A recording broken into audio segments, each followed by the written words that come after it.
Ami Renardo, aujourd'hui on va construire l'étang le plus serein du royaume et ce avec le jeu Koi.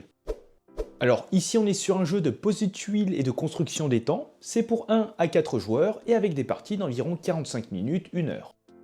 Dans Koi, vous incarnez des éleveurs de carpes qui s'affrontent pour construire l'environnement le plus harmonieux possible. Vous allez agrandir votre étang, y placer vos carpes Koi et les entourer d'eau et de nénuphars pour maximiser leur bien-être et vos points de victoire. Donc à vous dans tout ça de construire intelligemment pour optimiser la valeur de chaque poisson. Dans une partie de Koi, vous allez jouer à tour de rôle jusqu'à ce que la pioche soit épuisée ou que la dernière carpe Koi soit prise de la réserve.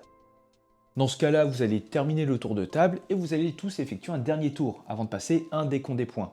Et bien sûr, le joueur qui en a le plus remporte la partie. A votre tour, vous aurez une option parmi deux. Soit vous allez méditer pour prendre une carte et appliquer son effet, ou bien vous allez pouvoir travailler pour effectuer une action sensei rappelée sur votre plateau. Vous pourrez également à n'importe quel moment de votre tour dépenser un jeton chance pour récupérer des tuiles de la réserve, un feuillage, 2 os ou une rive, ou bien vous allez pouvoir acquérir une carpe Koi avec une pièce supplémentaire à payer. Et c'est ensuite au tour du joueur suivant. Si vous choisissez de méditer, vous allez choisir l'une des 5 cartes face visibles sur le plateau principal. Vous allez la prendre et appliquer son effet. Certaines cartes ont un coût à payer avant de les prendre, et d'autres vous donnent une récompense en bonus. Par exemple ici, vous allez devoir payer une pièce. À ce niveau-là, vous pourrez prendre 2 pièces et une tuile eau. Vous pourrez autrement récupérer une pièce et 2 tuiles eau, ou bien acheter une Koi. Et enfin, vous allez pouvoir récupérer une rive ou un feuillage. Une fois la carte prise, vous allez faire glisser toutes les cartes vers la droite pour combler l'espace vide. Et vous allez révéler une nouvelle carte à gauche depuis la pioche. Si vous prenez une carte assistant, vous la placerez face visible à droite de votre plateau. Vous pourrez ainsi bénéficier d'effets supplémentaires lorsque vous effectuerez l'action Travailler. Et si vous prenez une autre carte, après avoir résolu son effet, vous la placerez face cachée dans une pile à côté de votre plateau. A noter que les cartes parchemin vous donneront des points supplémentaires à la fin de la partie en fonction de leurs conditions. Mais si vous préférez travailler, vous allez effectuer l'une des 4 actions de votre plateau de sensei. Vous allez pouvoir placer jusqu'à 2 tuiles eau dans votre étang depuis votre réserve. Vous pourrez autrement placer une tuile feuillage dans votre étang, ou bien améliorer un feuillage déjà placé en y ajoutant un nénuphar depuis la réserve commune. Vous pourrez placer une tuile rive dans votre étang, ou bien l'améliorer en y ajoutant une lanterne, ce qui vous octroie également un jeton chance. Et enfin, vous pourrez placer une carpe Koi dans votre étang depuis votre réserve. Vous pourrez autrement déplacer une carte déjà placée. A noter que si vous avez des cartes assistants préalablement récupérées grâce à l'action méditer, vous pouvez les activer avant et ou après votre action sensei, dans l'ordre que vous souhaitez. Par exemple avec la carte porteur qui me permet de placer jusqu'à 2 tuiles eau, ou encore avec le jardinier qui me permet soit de placer une tuile feuillage dans mon étang, ou bien de placer un nénuphar sur l'une de mes tuiles feuillage déjà posées. Pour récupérer des Koi, vous allez devoir les acheter, comme par exemple avec cette icône lorsque vous méditez, ou encore grâce à la carte marché qui vous permet de vous en procurer avec une réduction d'une pièce. Une petite Koi vous coûtera une pièce, 2 pour les moyennes, et enfin 3 pour les grandes. Ces cartes sont récupérées depuis la réserve commune que vous allez placer dans votre zone de stockage. Et toutes les tuiles que vous récupérez pendant la partie sont stockées sur votre plateau de sensei, dans votre zone de stockage. Celle-ci est limitée à 5 espaces au départ, mais vous pouvez l'agrandir grâce aux cartes de stockage. À la fin de votre tour, vous allez vérifier votre limite, et si vous dépassez votre capacité, vous devrez défausser des tuiles dans la réserve. Au cours du jeu, à chaque fois que vous placez une tuile dans votre étang, grâce à des effets de cartes ou bien avec l'action Travailler, vous allez devoir respecter des règles de placement spécifiques. Votre étang démarre avec une tuile source qui représente 5 hexagones d'eau. Une tuile eau doit être placée adjacente à au moins un côté haut d'une autre tuile déjà en jeu. Lorsque vous placez une tuile feuillage, elle va suivre la même règle, elle doit toucher au moins un côté haut d'une tuile voisine. En revanche, elle ne peut pas accueillir de carpe, mais elle peut par contre être améliorée avec un nénuphar. Les tuiles rives sont composées de 3 hexagones, et pour en placer une, le côté haut central de la tuile doit être adjacente à un côté haut d'une autre tuile. Et elle non plus, elle ne peut pas accueillir de carpe. Et chaque tuile rive peuvent être améliorées par une lanterne, qui vous permettra de marquer des points en plus à la fin de la partie. Et concernant les carpes, elles se placeront obligatoirement sur des hexagones d'eau vides. Et pour rappel, chaque carpe entièrement entourée sera plus précieuse en fin de partie. À la fin de votre tour, si vous remplissez les conditions d'une des 3 cartes objectifs de la partie encore disponibles, vous allez pouvoir revendiquer la tuile objectif correspondante et la placer immédiatement dans votre étang. Comme par exemple ici avec la cascade qui vous demande d'avoir 2 cartes puits. Vous allez récupérer la tuile cascade que vous allez placer de manière à ce que l'hexagone central de votre tuile soit adjacent à l'hexagone d'eau de votre tuile source. Vous allez en fin de partie marquer 8 points ou bien 16 si tous les hexagones de la tuile source accueillent des éléments. Et attention, vous ne pourrez revendiquer chaque objectif qu'une seule fois, sauf le chemin qui fait exception. Vous allez ainsi enchaîner les tours jusqu'à ce que la pioche de cartes soit vide ou bien qu'il ne reste plus de carpe koi dans la réserve. Dans ce cas-là, vous allez terminer le tour de table avant d'effectuer un ultime tour, et vous passerez ensuite au décompte des points. Pour cela, chaque carpe rapporte des points selon sa taille, 2 pour une petite, 4 pour une moyenne et 6 pour une grande. Vous allez ajouter 1 point par nénuphar adjacent à chaque carpe, et si une carpe est entièrement entourée par des côtés hauts, sa valeur totale est doublée. Chaque lanterne rapporte 1 point par case en ligne droite devant elle, case occupée ou vide. Vous allez ensuite compter les points de vos cartes parchemin, de vos tuiles objectifs, et vous allez ajouter 1 point par jeton chance non dépensé. Et le joueur qui a le plus de points remporte la partie. En cas d'égalité, c'est le joueur avec le plus de pièces qui l'emporte, et si l'égalité persiste, c'est le joueur le plus éloigné du premier joueur dans le sens des aiguilles d'une montre. Et les amis, je vous propose à présent quelques tours de jeu, histoire d'avoir un meilleur aperçu, de voir un peu plus en détail le fonctionnement de Koi. Alors ici on est sur une configuration de joueurs, chacun a récupéré un petit plateau, une tuile source, chaque joueur commence également avec 2 pièces et un jeton chance. Ici le joueur bleu sera premier joueur, il va donc débuter la partie avec 2 tuiles haut, et le deuxième joueur va débuter la partie également avec 2 tuiles haut, mais également avec une petite koi.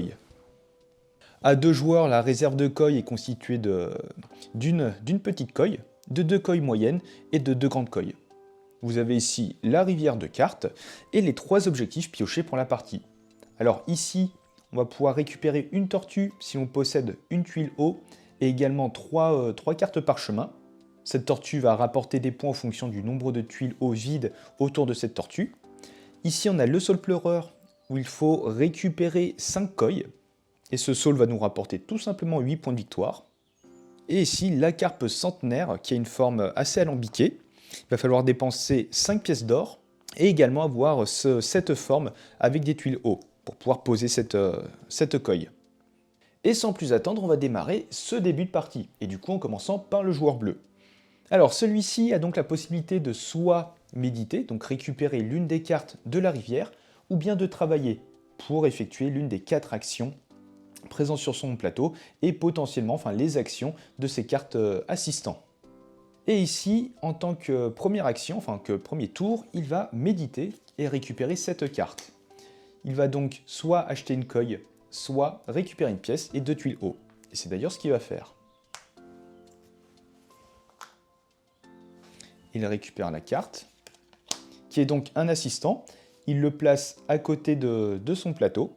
Et lorsqu'il va travailler, il va pouvoir faire cette action-là en plus. Et enfin, on décale toutes les cartes. Le deuxième joueur va également méditer en récupérant cette carte.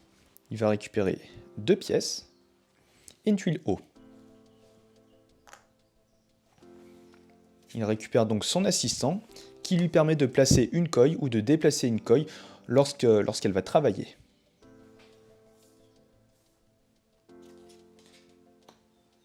Le premier joueur va décider de dépenser son jeton chance pour récupérer une tuile rive. Il va ensuite effectuer l'action travailler et il va placer 2 tuiles haut,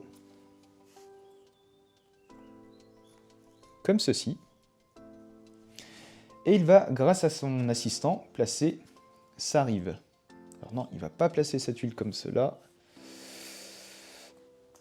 Il va mettre sa tuile plutôt comme ça. Et pour rappel, une rive peut contenir une lanterne, et cette lanterne va vous rapporter 1 point par tuile qui lui fait face. Donc si jamais là, potentiellement, je vais gagner 1, 2, 3, 4 points fin de partie. Ensuite, de nouveau au tour du joueur rouge, qui va également travailler. Elle va donc placer sa koi grâce à son assistant. Et elle va placer 2 tuiles haut. Elle va les placer comme ceci. Ce qu'elle aimerait faire, c'est placer des tuiles feuillage par la suite avec un nénuphar dessus pour donner plus de cachet aux coilles adjacentes. Le premier joueur va récupérer cette carte parchemin. Donc cette carte qui va rapporter 2 points par lanterne en fin de partie. Ça tombe bien, c'est ce qu'il a prévu de faire. Et en plus de ça, il va récupérer 2 pièces et une tuile haut. Et cette carte, on la met face cachée à côté. Le deuxième joueur va récupérer cette carte qui lui permet de faire un achat de coille, mais avec une réduction d'une pièce. Elle va acheter cette coille donc pour 2 pièces. Et une petite coille pour une pièce, grâce à cette icône. Hop là. On va faire un dernier tour. Le joueur bleu va récupérer cette carte et il va faire un achat. Et il va acheter quoi? Une coille de valeur 3. Et en récupérant cette carte, il va pouvoir améliorer son stockage. Hop, il va récupérer cette tuile. Et on retourne la carte face cachée.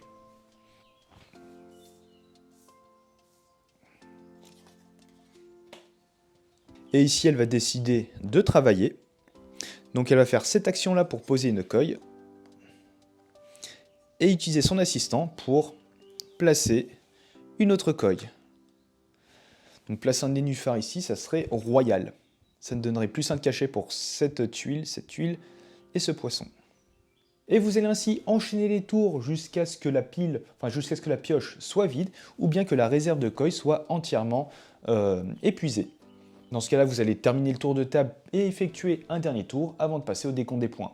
Et bien sûr, le joueur qui en a le plus remporte la partie.